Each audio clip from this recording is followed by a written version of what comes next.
പെൺകുട്ടിയൊക്കെ എപ്പോഴും ചീത്ത കുട്ടികളായിരിക്കും ഇഷ്ടം. അത് ശ്രദ്ധിച്ചിട്ടില്ല? അതിൻ്റെ അങ്ങനെ ലോജിക് ഉണ്ട് ശരിക്കും. അതുകൊണ്ട് സത്യമുള്ള കാര്യമാണ്.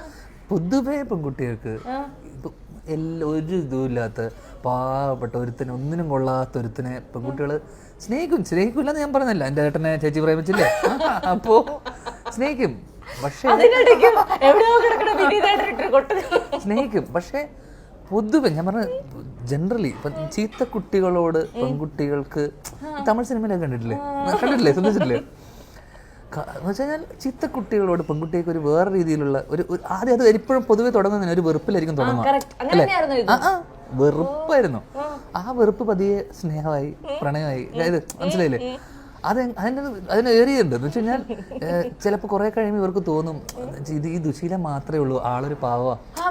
ഏത് ഈ ശീലങ്ങൾ ഒഴിച്ചു കഴിഞ്ഞാൽ ഞാനൊരു പാവ, അങ്ങനെ ഒരു തോന്നൽ അവരുടെ മനസ്സിൽ വരികയും ഇവരെ നന്നാക്കണമെന്നും ഇവരെ നന്നാക്കി എടുക്കാൻ പറ്റും, ഇവർ ഇതൊന്നും ഇല്ലെങ്കിൽ ഇവരെന്തൊരു നല്ല മനുഷ്യനാണെന്ന് ഇവർക്ക് തോന്നുന്ന ഒരു പോയിന്റിൽ അവള് സ്നേഹിച്ച് എന്നെ നന്നാക്കാൻ ശ്രമിച്ചു. അവള് പലയിടത്തും തോറ്റ്.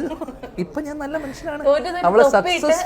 അവള് സക്സസ്ഫുൾ വൈഫാണ്. ആ രീതിയിൽ എന്നെ ഒരുപാട് മാറ്റം വരുത്തി അവളുടെ ജീവിതത്തിൽ. അങ്ങനെ ലിസ്റ്റ് എടുത്ത് പറയണം, ഒരുപാട് എണ്ണം ഉണ്ട്. അപ്പോ എല്ലാം മാറ്റി. ഇന്ന് ഞാനൊരു റിഫൈൻഡ് ആയിട്ടുള്ള മറ്റേ റീജുവിനേറ്റ് ചെയ്ത മറ്റേ മനുഷ്യനാണ്.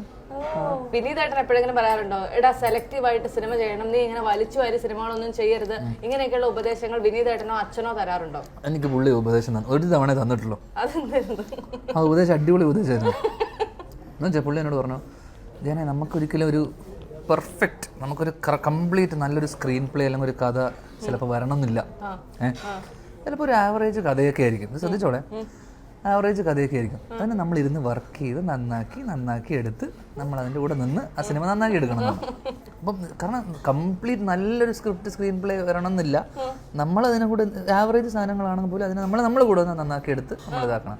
അങ്ങനെ ആ പുള്ളിയുടെ ആ ഒരു അഡ്വൈസ് ഞാൻ കേൾക്കുകയും ഞാൻ 1-2 പടം ചെയ്തത് തൊട്ടിട്ടാണ് ഞാൻ പണ്ട് പടമൊക്കെ പൊട്ടി തുടങ്ങിയത്.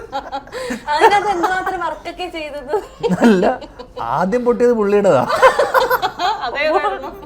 പടത്തിന്റെ പേര് ഞാൻ പറയുന്നത് മോശമാണ്. പുള്ളിയുടെ അടുപ്പിച്ചൊരു 3 പടം പൊട്ടിയിട്ടുണ്ട്. ഞാൻ പറയുന്നത് 2018-19 ആ സമയത്തൊക്കെ ആയിരിക്കും അടുപ്പിച്ച് പൊട്ടിയത് പുള്ളിയുടെ പടങ്ങളാണ്. അപ്പൊ പുള്ളി എന്നോട് പിന്നെ എപ്പോഴോ കണ്ടപ്പോ എന്നോട് പറഞ്ഞു, ആ അഡ്വൈസ് നീ എടുക്കണ്ട കേട്ടോ, അത് പാളിപ്പോയിന്ന്. അപ്പോൾ ആ അഡ്വൈസ് അതാണ് എനിക്ക് ആകെ തന്നുള്ള അഡ്വൈസ്. എന്ന് വെച്ച് കഴിഞ്ഞാൽ ചൂസ് ചെയ്യണം എന്ന് പറഞ്ഞിട്ട്. കാരണം അങ്ങനെ ഒരു സാധനം വരില്ല. ഒരു പെർഫെക്റ്റ് പരിപാടിയൊക്കെ വരണമെങ്കിൽ അങ്ങനെയുള്ള പടം വരണമെങ്കിൽ നമ്മുടെ അടുത്തോട്ട് വരൂല. വേറെ ആൾക്കാർ നല്ല നടന്മാരുണ്ടല്ലോ, അവരുടെ അടുത്ത് പോകും.